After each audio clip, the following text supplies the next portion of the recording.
Thanks, Tommy. This morning, a unique approach to helping some of the tiniest babies not only survive, but thrive. Memorial Hospital at Gulfport recently became the only collection site in the state for donor breast milk. And you may be asking, why would anyone need donor milk? Well, as Meggan Gray found out, in some cases, donor milk is the best option for babies born too soon.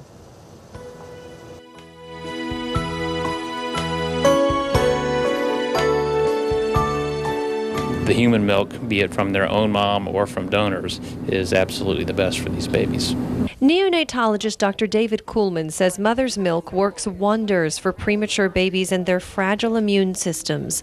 Thanks to a recent designation as Mississippi's only collection site for donor breast milk, more of these tiny babies in Memorial Hospital's NICU are getting the precious nourishment. In the past, we didn't have the availability of donor human milk.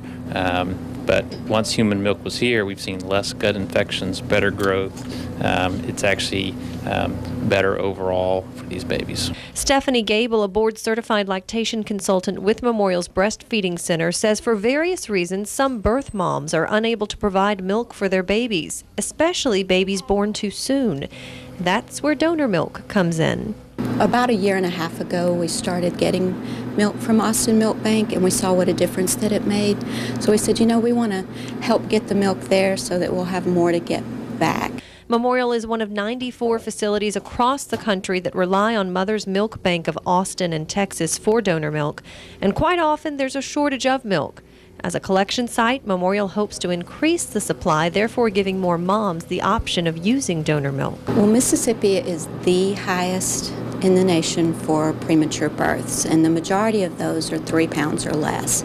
Those babies have no immune system whatsoever and rely very heavily on the immunities that a mom passes through her milk. We can give vaccinations, but we can't give a 1-pound baby 10 vaccinations. With just a few drops of a mother's milk, we can give those same vaccinations to some degree. And for moms a bit squeamish about using someone else's milk, they're reassured by the extensive screening process. Donor moms have to be non-smokers, generally healthy lactating women. No illegal drugs, free of infections. The mom also needs to be willing to submit a blood test and drink less than 2 ounces of alcohol a day. The milk is then sent to Austin to get processed, and it's shipped across the country. Mississippi, though, is very close to building its own milk bank, which would make mother's milk even more readily available to NICU babies. As something else to consider, for every dollar spent on donor milk, it saves $37 in the NICU.